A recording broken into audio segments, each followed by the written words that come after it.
Hello मेरे प्यारे दोस्तों, कैसे हैं आप सभी लोग। उम्मीद है आप सभी लोग अच्छे होंगे, कुशल होंगे, स्वस्थ होंगे।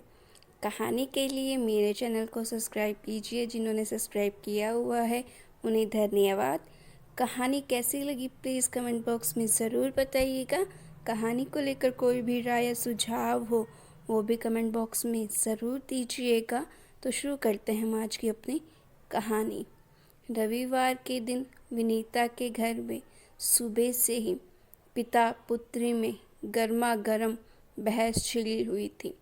विनीता की इकलौती बेटी रोली 10वीं कक्षा की छात्र है और पढ़ाई में काफ़ी अच्छी है।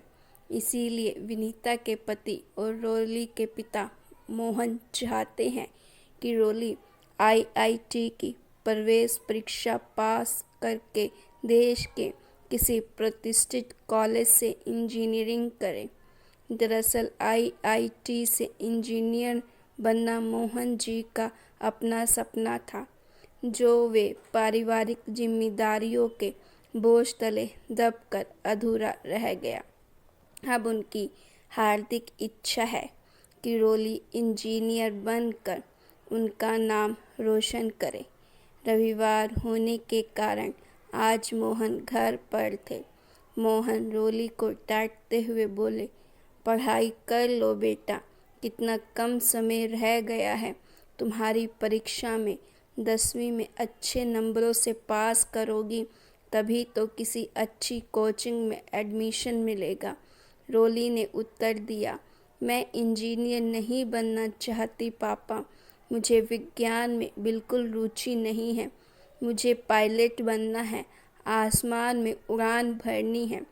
आसमान में उड़ना तो तुम इंजीनियर बन के भी भर सकती हो। आईआईटी से इंजीनियरिंग कर इतना पैसा कमाओगी कि हमेशा हवाई जहाज की यात्रा ही करोगी। मोहन ने बेतुका सा तर्क दिया, पर पापा, हवाई जहाज उड़ाने और हवाई जहाज में बैठने में बहुत अंतर होता है।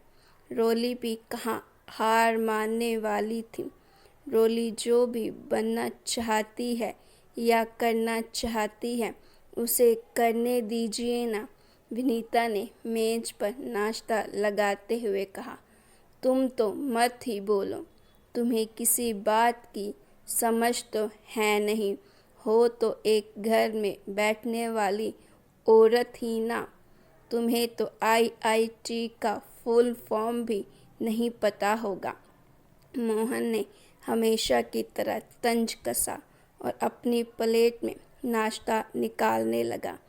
विनीता ने हमेशा की तरह ही अपमान का कड़वा घूंट पी लिया और चुपचाप रोली की प्लेट में नाश्ता लगाने लगी। मोहन ने फिर आदेशात्मक लहजे में रोली से कहा, तुम्हें इंजीनियर ही बनना है। रोली, पायलट बनने का फितूर अपने दिमाग से निकाल दो। तुम मेरी इकलौती बेटी हो। तुम मेरे सपने पूरे नहीं करोगी तो और कौन करेगा। अब इस विषय पर और कोई बहस नहीं होगी। रोली ने गुस्से में अपने सामने से नाश्ते की प्लेट दूर सरका कर रुआसे स्वर में बोली, मुझे भूख नहीं है, मैं पढ़ने जा रही हूँ। और वहाँ से उठकर जाने लगी। विनीता ने गंभीर स्वर में कहा, रुको रोली, नाश्ता करो बेटा। यह सच है कि मैं घर में रहने वाली बेकार सी औरत हूँ, परंतु मेरी इस स्थिति के लिए तुम्हारे पापा ही जिम्मेदार हैं। मैं भी तुम्हारी तरह ही पढ़ाई में अच्छी थी। मुझे हिंदी बहुत अच्छी लगती थी, इसीलिए मैंने हिंदी में एमए किया। मुझे लिखने का भी शौक था, साथ ही मेरा गला भी बहुत सुरीला था। इसीलिए तुम्हारे नाना नानी ने मुझे संगीत की विधिवत शिक्षा दिलाई। मैं गायिका बनना चाहती थी। ऑल इंडिया रेडियो पर मुझे कई बार गाने का अवसर भी मिले। फिर तुम्हारे पापा से मेरा विवाह हो गया। तुम्हारे पापा ने कभी मेरी इज्जत नहीं की।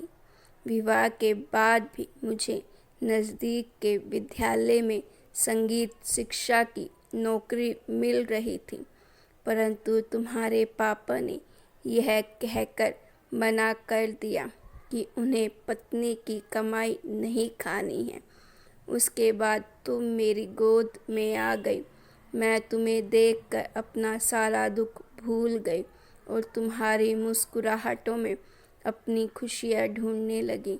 बाद में भी लोग मुझसे पूछते कि मैं जब इतना अच्छा गाती हूँ तो संगीत सिखाने की ट्यूशन ही क्यों नहीं ले लेती, पर उसमें भी तुम्हारे पापा को आपत्ति है। वो कहते हैं कि लोग क्या कहेंगे कि मोहन की पत्नी ट्यूशन लेती है, समाज में इनकी नाक नहीं कट जाएगी। फिर विनीता ने मोहन से कहा, मेरी तरह मेरी बेटी अपने सपनों की कुर्बानी नहीं देगी। इसे अपना सपने पूरे करने का पूरा हक है।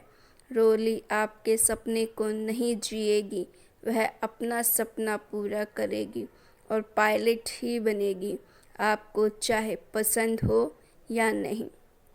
मोहन और रोली दोनों ही पहली बार विनीता का इस रूप में देखकर स्तंभ थे।